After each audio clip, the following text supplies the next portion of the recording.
दोस्तों, जैसा कि आप सभी को मालूम होगा कि हाल ही में उत्तर प्रदेश के कानपुर में आई लव मोहम्मद लिखने पर किस तरह से बवाल हुआ है। किस तरह से 200 मुसलमानों पर एफआईआर दर्ज करके उन्हें जेल में डाला गया है। इसी खबर को लेकर आज हम आपको कानपुर का एक ऐसा सच्चा वाकया बताने वाले हैं जिसमें एक मुसलमान शख्स ने अपनी दुकान के सामने आई लव मोहम्मद का बैनर लगा दिया, जिसे देखकर कुछ हिंदू संगठन के लोग तिलमिला उठे और उन्होंने उस मुस्लिम शख्स को थप्पड़ मार दिया। लेकिन फिर आप देखिए कि उन लोगों के साथ में क्या हुआ। ये जानकर आपके भी रोंगटे खड़े हो जाएंगे। इसलिए आज का ये वीडियो आप सभी के लिए बहुत खास है। आप इसको आखिर तक जरूर देखें। और सबसे पहले, अगर आपके दिल में भी प्यारे नबी के लिए मोहब्बत है तो आप इस वीडियो को दिल से एक लाइक जरूर कर दें और कमेंट बॉक्स में आई लव मोहम्मद लिखकर इसे शेयर भी कर दें ताकि और भी लोगों के पास में ये वीडियो पहुंच जाए। तो चलिए दोस्तों, शुरू करते हैं।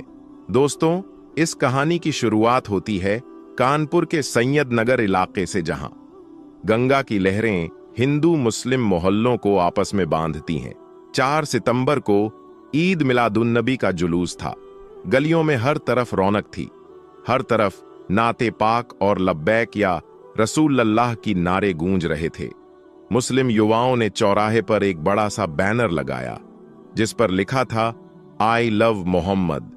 ये उनका प्यार था, अपने नबी से मोहब्बत का इजहार था। मगर पड़ोस के हिंदू संगठन के कुछ लोगों को ये बैनर देखकर बहुत गुस्सा आ गया। उन्हें लगा कि ये हिंदू जुलूसों के रास्तों पर लगाया गया है, ये उन्हें चिढ़ाने के लिए लगाया गया है। इसलिए गुस्से में आकर उन्होंने बैनर को फाड़ दिया और फिर इस तरह से हंगामा मच गया। फिर पुलिस बुलाई गई और विवाद सुलझाने की कोशिश की गई। लेकिन अगले कुछ दिनों में ये मामला और ज्यादा गर्म हो गया। फिर 9 सितंबर को आई लव मोहम्मद लिखने पर पुलिस ने 25 मुसलमानों पर एफआईआर दर्ज कर ली, जिसमें 5 नामजद भी थे। इसके बाद पूरे देश में आई लव मोहम्मद बैनर लगाकर विरोध प्रदर्शन होने लगे। बरेली से बुरहानपुर और कटिहार तक लोग इसे अभिव्यक्ति की स्वतंत्रता पर हमला बताने लगे। कानपुर का माहौल तनावपूर्ण हो गया। हिंदू संगठन सड़कों पर उतर आए। मुस्लिम लोग शांतिपूर्ण तरीके से मार्च निकालने लगे। इस तरह से फिर देखते देखते पूरे भारत में आई लव मोहम्मद का ट्रेंड चलने लगा। इसी बीच कानपुर की तंग गलियों में एक चौराहा था जहां पर हर सुबह लोग चाय के साथ गपशप करने के लिए आते थे। यहीं पर 2 दोस्त रहते हैं, जिनमें से एक का नाम रमेश, जो कि एक मंदिर के पास में फूल माला बेचने का काम करता है, और दूसरे का नाम हसन है, जो कि एक मुस्लिम दर्जी है जो पास ही एक छोटी सी दुकान में सिलाई का काम करता है। इन दोनों की दोस्ती बहुत ज्यादा मशहूर थी। इस वायरल खबर के बाद एक दिन हसन ने भी अपनी दुकान के आगे एक छोटा सा बैनर लगा दिया जिस पर लिखा था आई लव मोहम्मद, प्यार ही मेरा मजहब है। यह खास तौर पर ईद मिलादुन्नबी के मौके पर लगाया गया था, यानी कि ये अल्लाह के प्यारे नबी के जन्मदिन की खुशी में लगाया गया था। हसन ने सोचा था कि उनका ये बैनर सभी को प्यार का संदेश देगा, लेकिन गली के लोग इसे गलत समझ बैठे और खास तौर पर विनोद, जो कि एक बजरंग दल का कार्यकर्ता था, उसने इसे हिंदू विरोधी प्रचार मान लिया। उसने सोचा कि ये हमें चिढ़ाने के लिए लगाया गया है।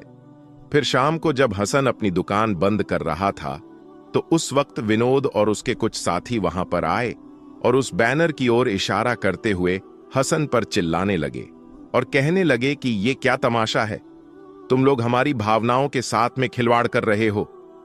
इस पर हसन ने प्यार भरे लहजे में कहा, मगर ये तो मेरे दिल की बात है। मैं अपने पैगंबर को, अपने नबी को बहुत प्यार करता हूं, जैसे तुम अपने हनुमान जी से करते हो। यह सुनकर विनोद को गुस्सा आ गया। वो भड़क गया और फिर गर्मा गर्मी में उसने हसन को थप्पड़ मार दिया। ये देखकर चौराहे पर भीड़ इकट्ठा हो गई। उनमें से कुछ लोग विनोद का समर्थन करने लगे तो कुछ लोग हसन के पक्ष में बोलने लगे। अब इधर हसन का दोस्त रमेश, जो कि पास की ही दुकान में था, ये सब देखकर वो दौड़ता हुआ आया और उसने विनोद को पकड़ लिया और कहने लगा कि विनोद, ये गलत बात है। हसन मेरा भाई है, तुमने इसे मारा मतलब कि मुझे मारा है।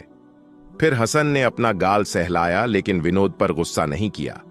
इसके बाद हसन ने एक गहरी सांस ली और कहने लगा, विनोद भाई, हमारे पैगंबर हजरत मोहम्मद सल्लल्लाहु अलैहि वसल्लम ने हमें सिखाया है कि गुस्से का जवाब हमेशा प्यार से देना चाहिए, इसलिए मैं तुम्हें माफ करता हूं। लेकिन याद रखो, ये बैनर मेरे दिल की आवाज है। इसे फाड़ने से तुम मेरे प्यार को कभी कम नहीं कर सकते हो। हसन की मोहब्बत को देखकर सब लोग खामोश हो गए, मगर विनोद और उसके कुछ साथी अभी भी नाराज थे और बैनर फाड़ने की धमकी दे रहे थे। इसी बीच पुलिस भी आ गई और उसने एफआईआर दर्ज करने की बात कही, मगर यह सुनकर हसन ने कहा, सर, मैं विनोद के खिलाफ कोई भी कार्रवाई नहीं करवाना चाहता हूं। मैं चाहता हूं कि हम आपस में ही बात कर लें। इसके बाद रमेश ने पुलिस से कहा कि सर, हमें एक मौका दीजिए, अब हम इस चौराहे को प्यार का चौराहा बनाएंगे। दोस्तों, इसके बाद अगले दिन रमेश और हसन ने चौराहे पर एक छोटी सी सभा बुलाई। आज रमेश ने भी अपनी दुकान के सामने एक बैनर लगाया जिस पर लिखा था, आई लव राम और आई रिस्पेक्ट मोहम्मद। फिर रमेश ने कुछ और लोगों को बुलाया और उनसे कहा कि अब आप भी अपने दिल की बात लिखो। इसके बाद किसी ने लिखा, आई लव कृष्णा, तो किसी ने लिखा, आई लव अल्लाह, तो किसी ने लिखा, आई लव जेसस। विनोद ये सब कुछ दूर से देख रहा था। हसन ने उसे पास बुलाया और कहा कि विनोद भाई, अब तुम भी कुछ लिखो, तुम्हारे दिल में भी तो किसी के लिए प्यार होगा। यह सुनकर विनोद हिचकिचाया। फिर एक कागज पर लिखा, आई लव हनुमान जी, और फिर माफी मांगता हुआ उसने हसन से हाथ मिलाया और कहा कि भाई, मुझे गलत फहमी हो गई थी, तुमने मेरे थप्पड़ का जवाब प्यार से दिया, मैं बहुत शर्मिंदा हूं, मुझे माफ कर दो। लेकिन दोस्तों, अब सवाल यह उठता है कि इस्लाम दुश्मन मोहम्मद नाम से इतना खौफ क्यों खाते हैं? इस नाम में अल्लाह ताला ने ऐसी क्या खासियत रखी है कि जिसकी वजह से मोहम्मद नाम आज दुनिया का सबसे फेमस नाम बन गया है? तो इस हवाले से हम आपको बता दें कि अल्लाह ताला को मोहम्मद नाम से बहुत ज्यादा मोहब्बत है, बहुत ज्यादा प्यार है। यही वजह है कि आज पूरी दुनिया में ऐसा कोई भी देश नहीं है, ऐसा कोई भी इलाका नहीं है जहां पर मोहम्मद नाम लेने वाला कोई मौजूद ना हो। आज मोहम्मद नाम दुनिया का सबसे फेमस नाम बन चुका है। ग्लोबल इंडिया के एक सर्वे के मुताबिक मोहम्मद आज दुनिया में सबसे ज्यादा रखा जाने वाला एक नाम बन चुका है। ताजा रिपोर्ट के मुताबिक आज दुनिया में हर 8वें इंसान का नाम मोहम्मद से शुरू होता है। और यही नहीं, मुसलमानों में हर 100 में से 90 लोगों का पहला नाम मोहम्मद है, जो बताता है कि मोहम्मद नाम की लोकप्रियता आज कहां तक पहुंच गई है। हाल ही में अमेरिका की एक मशहूर एजेंसी CNN ने जब दुनिया के मशहूर नामों की लिस्ट बनानी शुरू की, तो ये देखकर वो लोग हैरान रह गए कि अमेरिका में रखे जाने वाले टॉप 10 नामों में मोहम्मद नाम भी शामिल है। हम आपको बता दें कि 2009 में मोहम्मद नाम को पूरे अमेरिका में चौथा नंबर मिला था, लेकिन आज ये नाम दुनिया का सबसे फेमस नाम बन गया है। आज आप भारत में किसी भी मुसलमान के घर पर चले जाओ, उसके घर में आपको एक ना एक शख्स का नाम मोहम्मद या अहमद जरूर मिलेगा। भारत सरकार ने खुद इस बात का जिक्र किया है कि आज तक उन्होंने मार्कशीट और आधार कार्ड पर सबसे ज्यादा जिस नाम को प्रिंट किया है वो नाम मोहम्मद है। हाल ही में जारी हुई एक रिपोर्ट के मुताबिक 2023 में 7 मिलियन लड़कों के नाम मोहम्मद रखे गए थे, जो उस वक्त की तुलना में आज काफी ज्यादा बढ़ चुके हैं। दोस्तों, आज तक दुनिया में बहुत से बड़े बड़े बादशाह और हुक्मरान गुजरे हैं, लेकिन आज तक कोई भी बादशाह ऐसा नहीं गुजरा है कि जिसके चाहने वाले लोग अपने नाम के आगे उस बादशाह का नाम जोड़कर रखते हों। लेकिन ये अल्लाह के प्यारे नबी का एक मोजजा ही है कि आज हर इंसान आपके नाम को अपने नाम के आगे लगाना चाहता है, क्योंकि मोहम्मद नाम इस पूरी कायनात के सबसे बेहतरीन इंसान और अल्लाह के प्यारे नबी हजरत मोहम्मद सल्लल्लाहु अलैहि वसल्लम का नाम है। और ये आपके नाम का ही रुतबा और कमाल है कि आज दुनिया के करोड़ों इंसान आपके नाम को अपने सीने से लगाकर रखते हैं। आज दुनिया के जिस भी कोने में, जहां पर इंसानियत का वजूद बाकी है, वहां पर इस नाम को लेने वाले 1 करोड़ इंसान और इस नाम को रखने वाले लोग जरूर मौजूद हैं। दोस्तों, मोहम्मद नाम कितना बड़ा है इसका अंदाजा इस बात से लगाया जा सकता है कि दुनिया के एक मशहूर लेखक माइकल थॉर ने जब मानव इतिहास की 100 सबसे प्रभावशाली लोगों की लिस्ट बनानी शुरू की, तो उसने अपनी लिस्ट में सबसे पहला नाम यानी कि सबसे ऊपर अल्लाह के प्यारे नबी का नाम लिखा। और यही नहीं, उसने साथ में यह भी लिखा कि अल्लाह के आखिरी पैगंबर इस दुनिया के सबसे सफल और सबसे बेहतरीन इंसानों में से एक थे। दोस्तों, हम आपको बता दें कि मुसलमान मोहम्मद नाम को इसीलिए लिखते हैं क्योंकि ये नाम अल्लाह के प्यारे और आखिरी नबी हजरत मोहम्मद सल्लल्लाहु अलैहि वसल्लम का नाम है। इस नाम की खास बात यह है कि हजरत मोहम्मद सल्लल्लाहु अलैहि वसल्लम से पहले इस पूरी दुनिया में किसी भी इंसान का नाम मोहम्मद नहीं रखा गया था, और आज ये नाम दुनिया के कोने कोने में मौजूद है। आज 1400 साल गुजरने के बाद भी आपके चाहने वाले लोग अपने नाम के साथ में मोहम्मद नाम को जरूर लगाते हैं। इतिहासकार लिखते हैं कि दुनिया में किसी भी नाम को मोहम्मद नाम से ज्यादा पसंद नहीं किया गया है, और पसंद किया भी क्यों ना जाता जब अल्लाह ताला ने खुद कुरान पाक में फरमाया है कि ए नबी, हमने तुम्हारा नाम सारी दुनिया में बुलंद कर दिया है। जमीनों आसमान तो छोड़िए, दुनिया आज जिस चांद पर पहुंचने की कोशिश कर रही है, उस चांद पर भी मौजूद 11 जगहों के नाम मोहम्मद नाम से शुरू होते हैं। दरअसल यूरोप और पश्चिमी देश इसी वजह से आज मुसलमानों से भयभीत नजर आ रहे हैं, क्योंकि आज वो जहां कहीं पर भी जाते हैं उन्हें मोहम्मद का नाम और इस्लाम का असर और अशोक का सामना करना पड़ता है। आज दुनिया का कोई हिस्सा और कोई कोना ऐसा नहीं है जहां पर मोहम्मद के नाम का जलवा दिखाई ना देता हो। यही वजह है कि आज मुस्लिम विरोधी ताकतें मुसलमानों को नीचा दिखाने के लिए कुरान पाक और अल्लाह के प्यारे नबी की तौहीन करने की कोशिश करते रहते हैं। लेकिन दुनिया चाहे जो कुछ भी कर ले, वो चाहे जितने भी मंसूबे बना लें, उनका सामना कयामत तक मोहम्मद नाम से होता रहेगा। ये नाम आज भी दुश्मनों के दिलों में दहशत और मुसलमानों के दिलों की ठंडक बना हुआ है। और यही नहीं, मोहम्मद नाम मुसलमानों के दिलों में शौक़े शहादत पैदा करने का जज्बा भी रखता है। वैसे आपके घर में कितने लोगों के नाम मोहम्मद से शुरू होते हैं? कमेंट बॉक्स में आप इसके बारे में जरूर बताएं। अल्लाह ताला से दुआ है अल्लाह पाक हम सबके दिलों में प्यारे नबी की मोहब्बत को पैदा करे और मोहम्मद नाम के लिए मर मिटने का जज्बा पैदा करें। आमीन। तो दोस्तों, ये है मोहम्मद नाम की अजमत और शोहरत की हकीकत। एक ऐसा नाम जिसे अल्लाह ताला ने बुलंद किया, जिसे हर मुसलमान अपने सीने से लगाए रखता है, और जो नाम कयामत तक रोशन रहेगा। लेकिन दोस्तों, अब आइए हम चलते हैं उस दौर की तरफ जब अल्लाह के प्यारे नबी हजरत मोहम्मद मुस्तफ़ा सल्लल्लाहु अलैहि वसल्लम इस दुनियाए फानी से रुखसत फरमाने वाले थे। आखिरी दिनों में आपने कैसे नमाज अदा की? आखिरी नमाज का वाकया क्या था?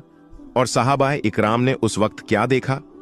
दोस्तों, हजरत मोहम्मद मुस्तफ़ा सल्लल्लाहु अलैहि वसल्लम ने आखिरी नमाज जो आपने पढ़ाई, मगरिब की जुमे रात के दिन ईशा का वक्त जब आया, सहाबा इकराम आए और अर्ज करने लगे, ए अल्लाह के नबी, नमाज का वक्त हो चुका है। प्यारे दोस्तों, आप सल्लल्लाहु अलैहि वसल्लम के ऊपर कमजोरी आई थी। आपने गुस्ल किया, आपने उठने की कोशिश की, लेकिन बेहोश होकर गिर गए। फिर होश आया। आपने पूछा कि क्या तुम लोगों ने नमाज पढ़ ली? लोगों ने कहा, ए अल्लाह के रसूल, हम तो आपका इंतजार कर रहे हैं, अभी इमामत और इकामत नहीं हुई, अभी नमाज खड़ी नहीं हुई। आपने फिर गुस्ल किया, फिर आप खड़े होने की कोशिश करने लगे, फिर आप बेहोश हो गए। 3 मर्तबा ऐसा हुआ तो आप समझ गए कि अब आप मस्जिद में जाने की पोजीशन में नहीं हैं। अब नमाज के लिए खड़े होने की ताकत मेरी नहीं है। आपने फरमाया, ए लोगों, अबू बकर से कहो वो लोगों को मेरी जगह नमाज पढ़ाए। हजरत आयशा कहती है, मेरे दिल में ये ख्याल आया, मेरे बाप हजरत अबू बकर अगर रसूल की जगह खड़े होंगे और रसूल अल्लाह सल्लल्लाहु अलैहि वसल्लम के जो आसार नजर आ रहे हैं, ऐसा लग रहा है कि आप दुनिया में ज्यादा वक्त नहीं गुजारेंगे। मुझे ऐसा महसूस हुआ कि मेरे वालिद रसूल की जगह मुसल्ले पर खड़े होंगे तो कल हो सकता है मेरे वालिद के बारे में अच्छा महसूस ना किया जाए। तो मैंने मेरे वालिद के लिए माजरत करने की कोशिश की। मैंने कहा, या रसूल अल्लाह, मेरे वालिद अब्बू बकर बड़े नरम दिल हैं। अगर मुसल्ले पर खड़े होंगे तो अपने जज्बात पर काबू नहीं कर पाएंगे, वो रोने लगेंगे, वो नमाज नहीं पढ़ा पाएंगे। या रसूल अल्लाह, ये जिम्मेदारी किसी और को दे दीजिए। हजरत आयशा ने माजरत पेश की कोशिश की अपने वालिद की तरफ से, मगर नबी अकरम सल्लल्लाहु अलैहि वसल्लम ने बिल्कुल अटल फैसला करते हुए कहा, नहीं, जाओ और अब्बू बकर से कहो कि वो लोगों को नमाज पढ़ाए। इसीलिए अल्लाह के रसूल की वफात के बाद जब सहाबा इकराम की इस बात पर बहस हुई, इस बात पर डिस्कशन हुआ कि रसूल के बाद खलीफा कौन होगा, कि रसूल के बाद कौन होगा जो लोगों की क़ियादत करेगा, तो हजरत उमर रजी अल्लाहु ताला अन्हु ने कहा कि हमारी सबसे अजीम इबादत है नमाज, और नमाज के लिए सबसे अफजल इबादत के लिए रसूल अल्लाह सल्लल्लाहु अलैहि वसल्लम ने जिसको इमाम चुना है, हुजूर ने जिसको दीन का इमाम चुना है, उसे अपने दुनिया का इमाम भी चुना है, हम उसको अपना खलीफा मानते हैं। प्यारे दोस्तों, आज हमारे पास हमारे भाई ये नारा लगाते हैं कि अल्लाह के रसूल के बाद खलीफा हजरत अली हैं। बेशक अली का मकाम अपनी जगह है, अली का मर्तबा अपनी जगह है, मगर रसूल करीम सल्लल्लाहु अलैहि वसल्लम के खलीफा हजरत अबू बकर सिद्दीक हैं। और ये रसूल ने क्लियर तो नहीं कहा, मगर सिंपल हिंट दे दिया, मगर इशारा दे दिया, मेरे बाद कोई खलीफा होगा तो हजरत अबू बकर सिद्दीक रजी अल्लाह ताला अन्हु है। प्यारे दोस्तों, एक औरत अल्लाह रसूल के पास आती है, विरासत का मसला पूछती है। नबी करीम उसको मसले का हाल बताते हैं। उसके बाद अल्लाह के रसूल सल्लल्लाहु अलैहि वसल्लम उस औरत से कहते हैं, ऐ खातून, कल आइंदा कभी तुम यहां आओ और अगर मुझसे मुलाकात ना हो, मेरा इंतकाल हो जाए, मैं दुनिया से चला जाऊं, तो फिर तुम अब्बू बकर के पास जाना, तो उससे अपने मसले पूछना, उनके सामने अपना मसला रखना। नबी करीम सल्लल्लाहु अलैहि वसल्लम ने इशारा दे दिया कि मेरे बाद मुसलमानों की क़ियादत लायक अगर कोई है तो अब्बू बकर सिद्दीक है। चुनांचे मगरिब के बाद जुमे रात को ईशा की नमाज हजरत अब्बू बकर सिद्दीक ने पढ़ाई, और उसके बाद अल्लाह के रसूल की जिंदगी में 17 टाइम की नमाजें हजरत अब्बू बकर सिद्दीक ने पढ़ाई। इतवार का दिन आया, वफात के एक दिन पहले अल्लाह के प्यारे नबी सल्लल्लाहु अलैहि वसल्लम ने अपने गुलामों को आजाद किया। आपके घर में 7 दिनार रखे थे, उस 7 दिनार को आपने सदका किया। आपके पास जो हथियार था, जो तलवारें वगैरह थीं, वो आपने मुसलमानों को दे दी। उसके बाद आपने अपने नवासों हसन और हुसैन को बुलाया, अपनी बेटी फातिमा को बुलाया, उनसे प्यार किया, उनसे बातें की, और मुसलमानों को ये वसीयत की, ये मेरी बेटी है, ये मेरे नवासे हैं, इनके साथ अच्छा सलूक करना, इनको तकलीफ मत पहुंचाना। पीर का दिन है जिस दिन अल्लाह के रसूल सल्लल्लाहु अलैहि वसल्लम का इंतकाल हुआ। उस दिन फजर की नमाज हजरत अब्बू बकर सिद्दीक रजी अल्लाह ताला अन्हु सहाबा इकराम को पढ़ा रहे हैं। बुखारी के अल्फाज है, हजरत अनस इब्ने मालिक कहते हैं, अल्लाह के नबी ने पीर के दिन फजर की जमात हो रही थी, अब्बू बकर लोगों को नमाज पढ़ा रहे हैं। अल्लाह के रसूल को थोड़ा आराम महसूस हुआ। आप अपने हुजरे के दरवाजे पर आए, आपने पर्दा हटाया, आपने देखा कि अब्बू बकर लोगों को नमाज पढ़ा रहे हैं, मेरे सहाबा नमाज पढ़ रहे हैं, तो नबी के चेहरे पर मुस्कुराहट फैल गई। अल्लाह के नबी मुस्कुराने लगे। नबी का चेहरा ऐसा चमक रहा था जैसे कुरान के अल्फाजों की तरह नबी का चेहरा चमक रहा था। हजरत अनस कहते हैं, रसूल दरवाजे पर खड़े हैं, सहाबा नमाज पढ़ रहे हैं, मगर सहाबा ने रसूल अल्लाह सल्लल्लाहु अलैहि वसल्लम की मौजूदगी को महसूस कर लिया। रसूल अल्लाह सल्लल्लाहु अलैहि वसल्लम के दरवाजे पर आने को महसूस कर लिया, और हमें यह डर हुआ कि मारे खुशी के कहीं हम नमाज तोड़ ना दें, कहीं हमारी नमाज खराब ना हो जाए। और जैसे ही हजरत अब्बू बकर को यह महसूस हुआ कि अल्लाह के रसूल सल्लल्लाहु अलैहि वसल्लम दरवाजे पर आ गए हैं, तो हजरत अब्बू बकर फौरन पीछे हटने लगे। अल्लाह के रसूल ने इशारा किया कि नमाज को तुम जारी रखो, तुम पीछे मत हटो। चुनांचे हजरत अब्बू बकर सिद्दीक रजी अल्लाहु ताला अन्हु ने वो नमाज पढ़ाई।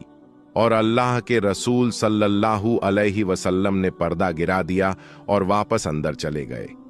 हजरत अनस कहते हैं कि ये आखिरी नजर थी जो हमने अल्लाह के रसूल को देखा था। अल्लाह के रसूल का वो आखिरी दीदार था। पीर के दिन चास्त का वक्त था। अल्लाह के रसूल सल्लल्लाहु अलैहि वसल्लम की तबीयत और ज्यादा खराब हो रही थी और ज्यादा बीमारी और कमजोरी बढ़ रही है। आप हजरत आयशा रज़ियल्लाहु ताला अन्हा की गोद में सर रखकर लेटे हुए थे।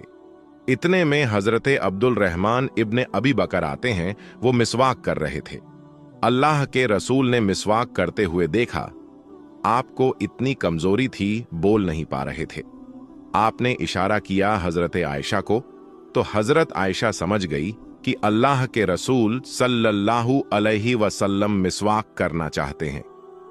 हजरत आयशा फरमाती हैं, मैंने अब्दुल रहमान से मिसवाक ली। जो मिसवाक बहुत सख्त थी, मैंने अपने दांतों से मिसवाक को नरम किया और अल्लाह के रसूल सल्लल्लाहु अलैहि वसल्लम ने उस मिसवाक को लेकर मिसवाक किया। हजरत आयशा फरमाती है कि आपने इतना अच्छा मिसवाक किया, जैसे आप सेहतमंद रहते हुए मिसवाक करते थे, उतनी ही बेहतर तरीके से आपने मिसवाक किया। हजरत आयशा अपनी फजीलत बयान करते हुए ये कहती है, अल्लाह के रसूल सल्लल्लाहु अलैहि वसल्लम का इंतकाल पीर के दिन हुआ और मेरी बारी वाले दिन हुआ जिस दिन मेरी बारी थी। अल्लाह के रसूल हफ्ते में पीर के दिन मेरे घर में आते थे। रसूल सल्लल्लाहु अलैहि वसल्लम का इंतकाल जब हुआ वो पीर का दिन था, और जब रसूल अल्लाह का इंतकाल हुआ तो रसूल अल्लाह का सर मेरे पेट और मेरे हलक के बीच में था। रसूल करीम सल्लल्लाहु अलैहि वसल्लम मेरे गोद में मेरे सीने पर सर रख कर लेटे हुए थे। आखिरी वक्त में मैंने उस मिसवाक को अपनी दांतों से नरम किया था। उस मिसवाक में मेरा लुआब और रसूल अल्लाह सल्लल्लाहु अलैहि वसल्लम का लुआब मिल गया था। ये अल्लाह के रसूल सल्लल्लाहु अलैहि वसल्लम और हजरत आयशा की मोहब्बत थी। वफात के कुछ वक्त पहले आपकी बेटी हजरत बीवी फातिमा रज़ियल्लाहु ताला अन्हा आपसे मिलने के लिए आई। वालिद की तकलीफ को देखा और कहा, हाय मेरे अब्बा जान। नबी करीम सल्लल्लाहु अलैहि वसल्लम ने फरमाया कि जरा मेरे करीब आओ, और उनके कान में चुपके से कोई बात कही तो हजरत फातिमा रज़ियल्लाहु ताला अन्हा रोने लगी। फिर अल्लाह के रसूल सल्लल्लाहु अलैहि वसल्लम ने उनसे कहा कि थोड़ा और मेरे करीब आओ। फिर आपने कोई ऐसी बात कही कि हजरत फातिमा रज़ियल्लाहु ताला अन्हा खुश हो गई। हजरत आयशा रज़ियल्लाहु ताला अन्हा कहती है, मैंने हजरत फातिमा से पूछा कि अल्लाह के रसूल ने कौन सी बात आपसे कही कि एक मर्तबा कुछ कहा तो आप रोने लगी और फिर दूसरी मर्तबा कहा तो आप खुश हो गई। हजरत फातिमा रज़ियल्लाहु ताला अन्हा ने कहा, अम्मी जान माफ फरमाइए, ये मेरे और रसूल के दरमियान का राज है, मैं कुछ नहीं बता सकती। अल्लाह के रसूल का इंतकाल हो गया। आपकी वफात के बाद अम्मा आयशा ने हजरत फातिमा से पूछा कि बेटी अब बताओ, अब तो अल्लाह के रसूल दुनिया से चले गए, वो कौन सी बात थी, वो कौन सी राज की बात थी जो नबी करीम सल्लल्लाहु अलैहि वसल्लम ने तुम्हारे कान में कही थी और तुम रोने लगी थी, और फिर कहा था तो तुम हंसने लगी थी। तो हजरत फातिमा रज़ियल्लाहु ताला अन्हा ने कहा, अम्मी जान, पहली मर्तबा रसूल अकरम ने मेरे कान में कहा था, ए मेरी बेटी, मेरी वफात का वक्त करीब आ चुका है, अब मैं तुमसे रुखसत होने वाला हूं, अब मैं तुमसे जुदा होने वाला हूं। यह सुनकर मैं रोने लगी। फिर नबी करीम सल्लल्लाहु अलैहि वसल्लम ने मेरे कान में कहा कि ए फातिमा, सबसे पहले मेरे अहले बैत में, सबसे पहले मेरे घर वालों में, सबसे पहले मेरे खानदान में, सबसे पहले तुम मुझसे मिलोगी, सबसे पहले तुम मेरे पास आओगी। आप सल्लल्लाहु अलैहि वसल्लम ने हजरत फातिमा रज़ियल्लाहु ताला अन्हा के कान में यह भी कहा कि ए फातिमा, क्या तुम इस बात पर राजी नहीं हो कि तुम तमाम जन्नती औरतों की सरदार होगी, तमाम मोमिन औरतों की सरदार होगी। नबी करीम सल्लल्लाहु अलैहि वसल्लम ने जब ये बात हजरत फातिमा को बयान की तो वो खुश हो गई और उनके चेहरे पर मुस्कुराहट आ गई। नबी अकरम सल्लल्लाहु ताला अलैहि वसल्लम के इंतकाल के 6 महीने बाद हजरत फातिमा रज़ियल्लाहु ताला अन्हा का इंतकाल हुआ। तो दोस्तों, आज की इस वीडियो में बस इतना ही। हम मिलेंगे आपको अगली वीडियो में। तब तक के लिए अल्लाह हाफिज।